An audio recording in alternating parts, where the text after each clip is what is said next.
Welcome to Top Advisor Marketing, where you will learn how to become a prolific online influencer, attract more ideal clients, and grow your practice.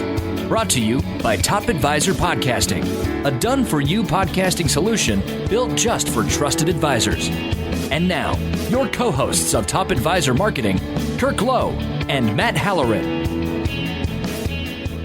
Hello and welcome to another Top Advisor Marketing podcast.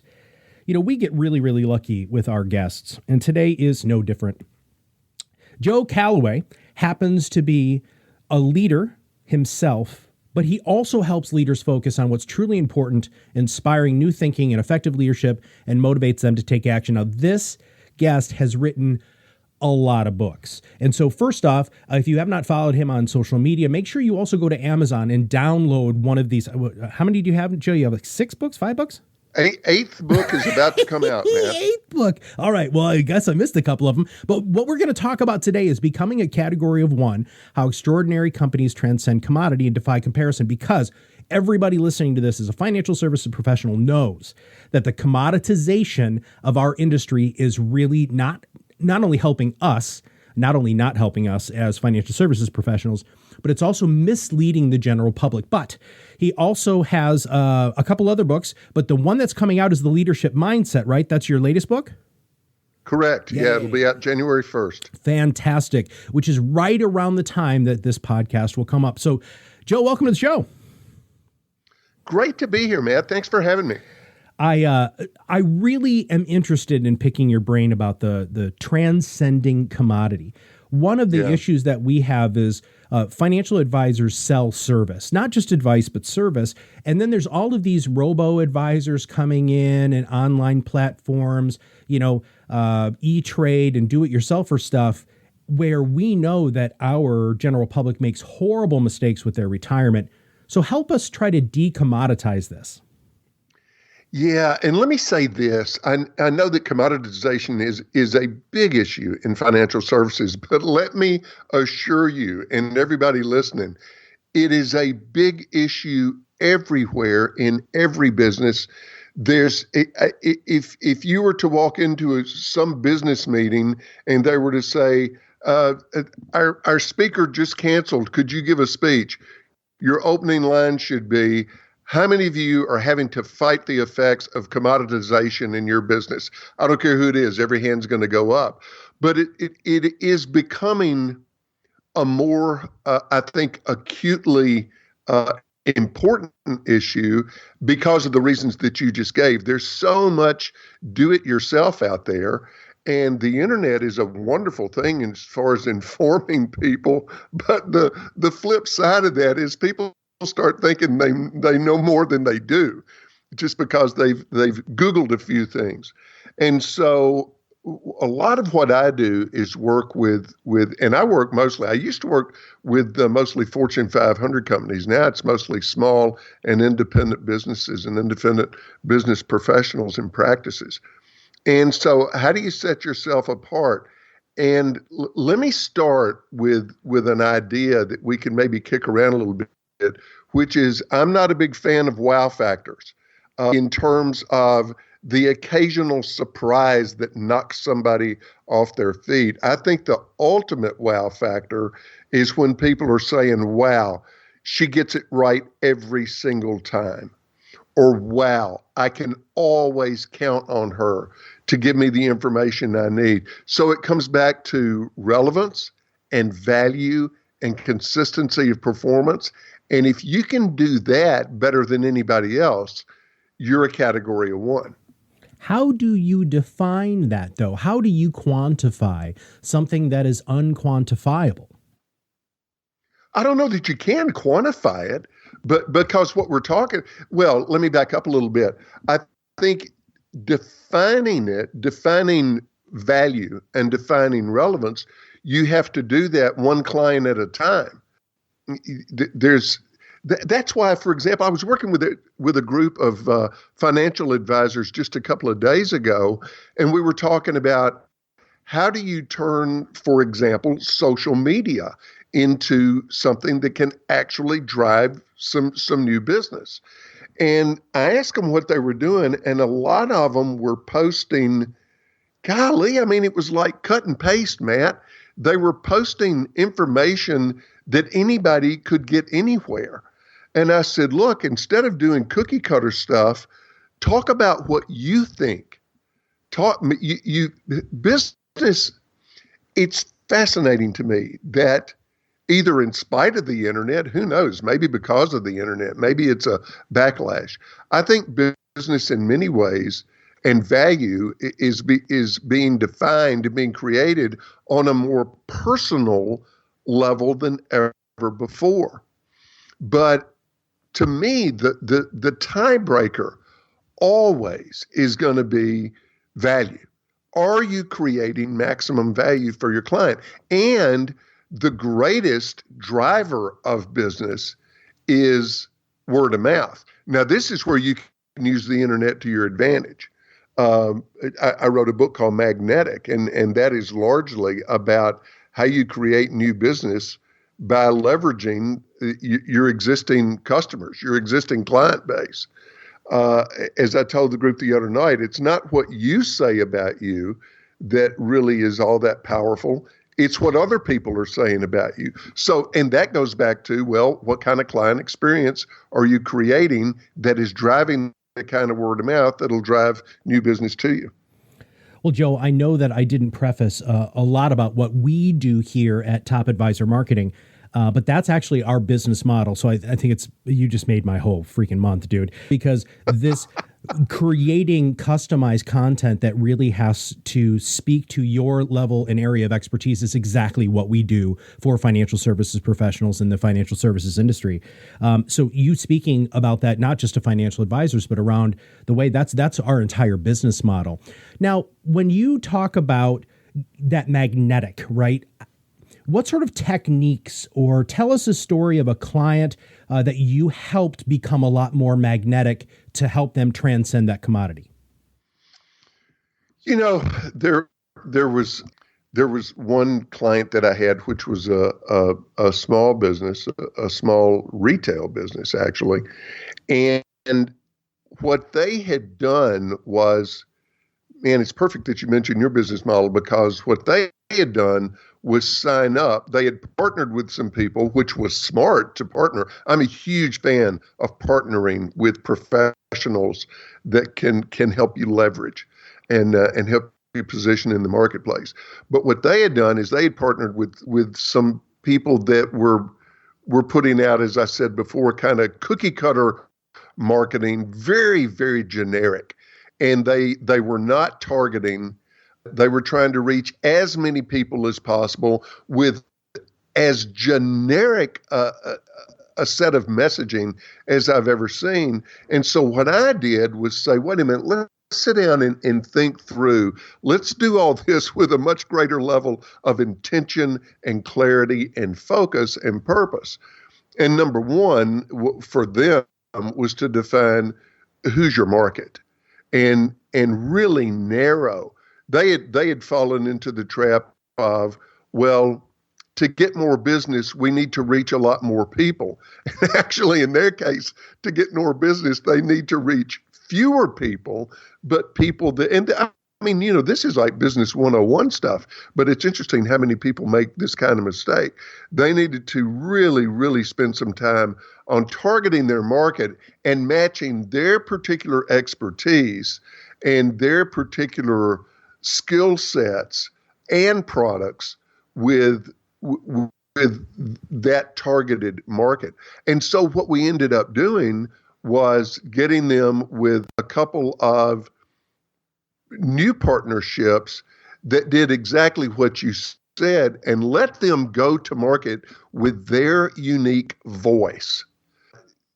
You know, it's golly, it boggles my mind how many companies I work with or how many professionals I work with that say, well, I'm really different. And I look at their marketing stuff and it's like, dude, you could throw your stuff in a pile with everybody else's, close your eyes and just pick one. And you would think it was yours no matter whose it was, because you're all saying the same thing. And while there may be some basics that are going to overlap, you have to create a unique voice in the marketplace. And that means you've got to go through the thought work of going back to what I said before, really being intentional about finding what is it that I do that nobody else is either able or willing to do, or maybe what is it that I do that lots of other people do, but I do it with such a greater degree of excellence, of quality, of consistency, that it sets me apart. I mean, man, there are countless people that do what I do. I mean, countless. And so I've had to find my lane or my lanes and really stick with those to set me apart. But it's not that the nature of my work is inherently different. It's that I do it the way I do it, and that attracts certain people and certain clients to me. And you have, in your website shows this, your book showed this. Just from being on your website, I had a strong feeling of how you were going to be on this podcast, right? Because of the tone, because of everything. And there can be so much done digitally to have people connect with you from a personality standpoint without ever really having to sell. With just like that company that you're talking about, just like you finding your own lane, we found our lane.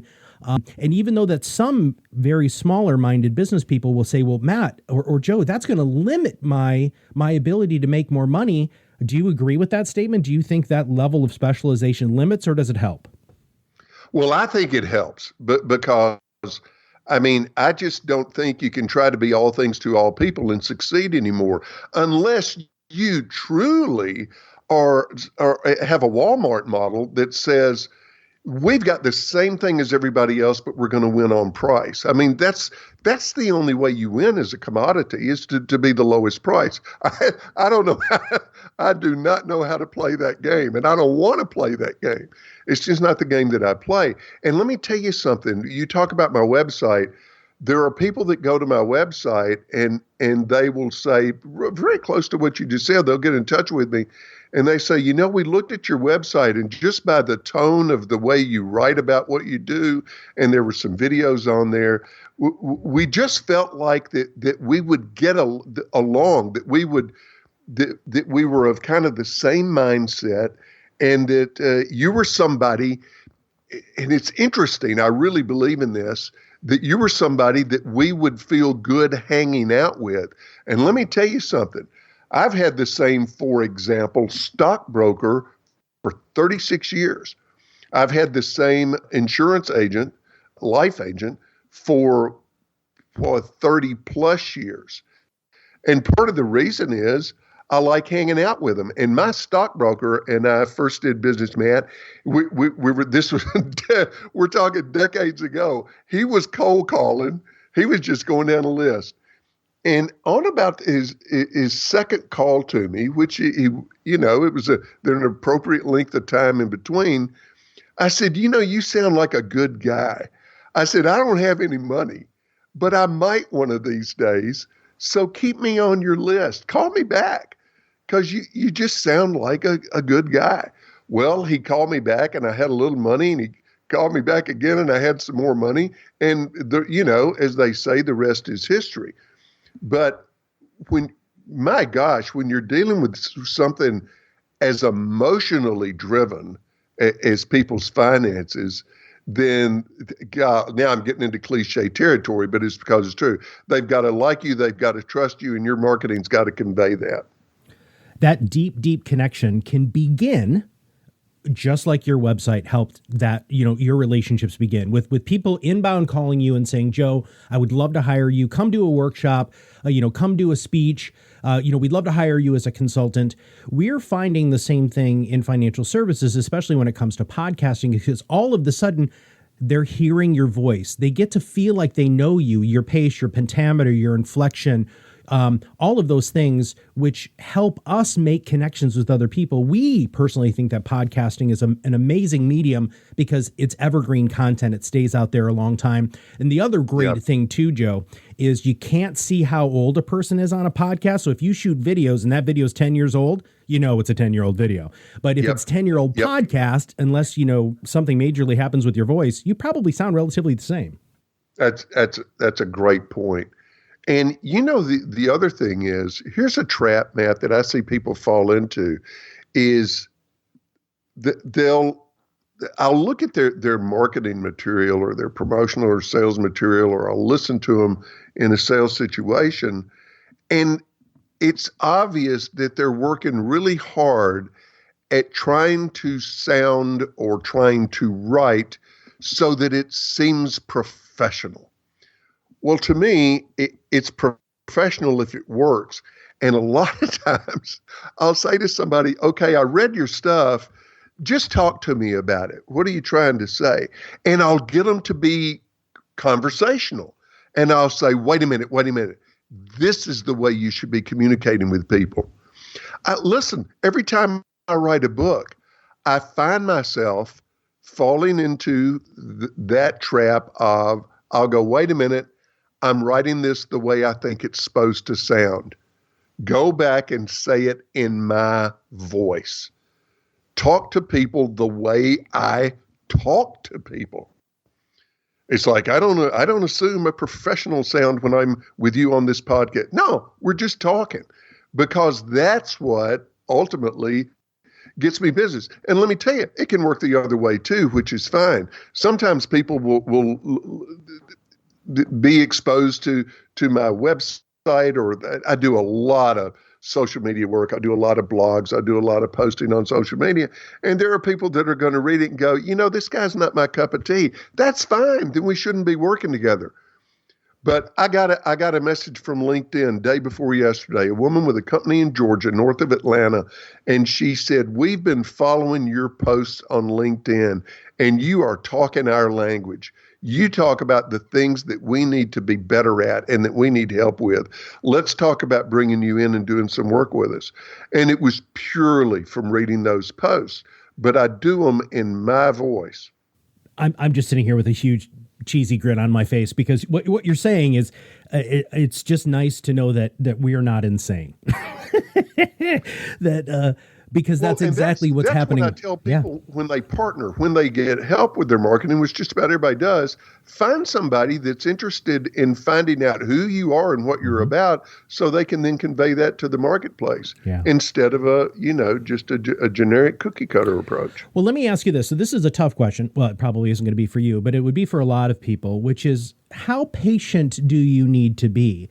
You put that stuff out, and you are a prolific writer. I mean, goodness gracious, all of your books, all of your blogs, all of your videos, all of your speaking, you're a very, very busy person. But how do you measure that? Like, when you start something, how long did it take you before you really felt like you saw an ROI? You know what? The quickest ROI I ever saw, and it happened really pretty quickly, or at least I think it was quickly. I got a job purely from, and it's what I mentioned a minute ago, from posting on LinkedIn. Let me tell you one that works beautifully for other people. It doesn't work for me, is Twitter.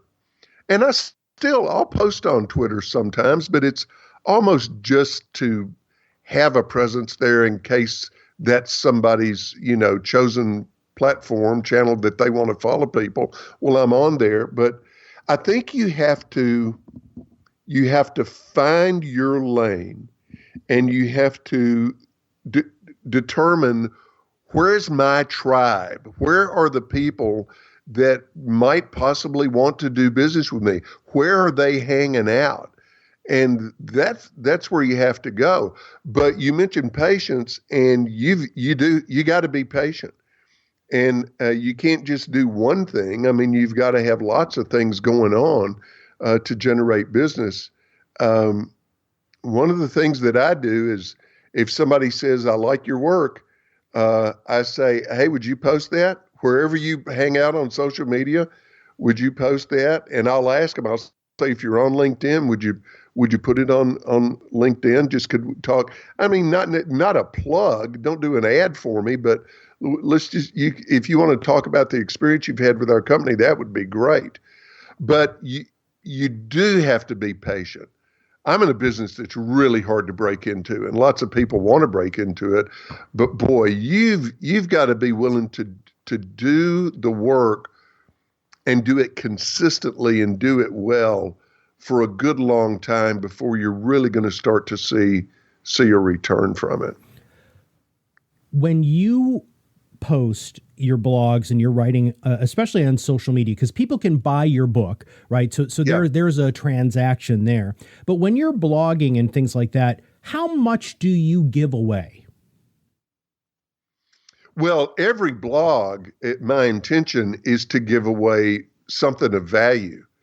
It is to give people ideas that here's my goal, Matt. I love it. The idea that somebody is sitting in their office and they read something that I've posted on social media, and they go to the office next door and say, "Come here, I want you to come read something that I just saw." And they read it and go, "This is what we were talking about in our meeting last week. This is the very issue that we're dealing with, and this guy seems to really know what he's talking about, and he seems to have some solutions." And so I posted one this morning that was almost more for entertainment value than anything else. Condé Nast Traveler posted a list of the 12 most irritating, rude behaviors of airplane passengers. And so I posted it and said, a lot of us fly frequently for our business. Here's a list. What do you think? I just checked it, and people are just piling onto that with what irritates them when they travel. Well, that's great for me. It's not going to get me any business, except that it makes people want to keep following me, because not only do I post business stuff, I'll post something that's kind of fun every now and then just to keep people engaged. And that is showing your personality and help rounding out your brand. Is that how you look at that? Oh, absolutely. Yeah, I am. It's funny. I don't mean this in the way that some people may take it. I've become way less professional and way more personal the longer I've been in business. And by professional, I mean, I mean canned professional, where somebody's trying to sound professional. Listen, if you're delivering value, you're professional. And if the way you communicate with people, whether it's face-to-face, whether it's online, whatever, if it's effective, that is professional. Don't corporate speak stuff up because you think that's the way it's supposed to sound. It's supposed to sound real. That's what's going to make people want to reach out and think about doing business with you. Well, if somebody has heard this podcast and they feel that strong connection to you, what are some of the things that you do for our audience? Well, it's interesting. I'm in a transition time right now. I always just send people to my website, which is just joecalloway.com. The blog is there, and I think it's a kind of a fun blog and a useful blog. And my goal there is to be a catalyst for ideas, so that people will read the blog and say, I can do that. I'm going to do that starting tomorrow. All the books are there. Oh, here's a cool thing. They can go to the videos page, scroll all the way down to the bottom, put in their email address, and we rarely send out emails. It would be just a newsletter type thing. We do it maybe 2 or 3 times a year. But put in your email address and you get immediate access to 21 short videos that I did that are on, when I say short, I'm talking a couple of 3 minutes each. So that's kind of fun. But the books, I was talking about transition. I'm moving away from speaking and moving more towards a coaching mode. And as a matter of fact, we're working on the new model, which is going to be, it's going to be called My Next Success. And it's going to be for professionals who are good at what they do. They have a track record of success. They know they maybe either need to branch out or move on to the next phase or the next iteration of who they are in business, and which I've done a lot of over the last 30 years and helped a lot of people do. But that's still in the works. That'll all go public in the next few weeks. Fantastic. Well, Joe, thank you so much for your thought leadership today. Thank you for talking about how extraordinary companies transcend commodity and defy comparison. Lots and lots of books. Go to joecalloway.com. Any closing thoughts to kind of sum up your thoughts when it comes to commoditization and how to defy it? Well, I think a real key today is this, that we tend to, and when I say we, I mean me too, we tend to overthink everything. We tend to make darn near everything way more complicated than it needs to be. And I really think great advice for all of us is if we'll all take a deep breath and think, how can I simplify the way I go to market, the way I deliver my service? How can I be easier to do business with? Think in terms of being easy to do business with. The market loves anybody that is easy to do business with. The market hates complicated. The market loves simple. So try and simplify everything about your business. And I think that's about as good a source of ROI as you can have today. Joe, thank you so much. That was awesome, man. Great. Thanks, Matt. If you have not already gone to joecalloway.com, please make sure that you do. Please follow Joe on LinkedIn. And just to kind of wrap it up on the Top Advisor marketing end, you know, everything that Joe's saying is really why we built what we built. And if you don't know what we do and what we built, please just go to the topadvisorm.com, topadvisorm.com website, and double check what our social media, our podcasting service does. And you have to be able to rise above. I love simplify, right?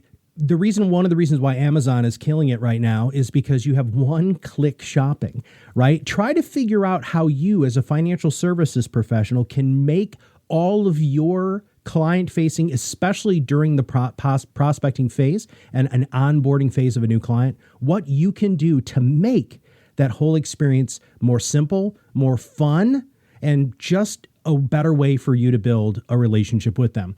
So for Joe Calloway and everybody at Top Advisor Marketing, we'll see you on the other side of the mic very soon. Are you ready to change the way you communicate with your clients? Are you tired of being the best kept secret in your area? Learn how to become a prolific online influencer, attract more ideal clients, and grow your business. Contact us today and see what the power of podcasting can do for your business. Click on the Contact Us link on our website at topadvisormarketing.com and set up a call to learn more. Follow us on LinkedIn and Facebook for more updates and information. This was brought to you by Iris.xyz, a platform helping financial professionals become better in business and life through new media and new voices. Visit them and learn more at iris.xyz.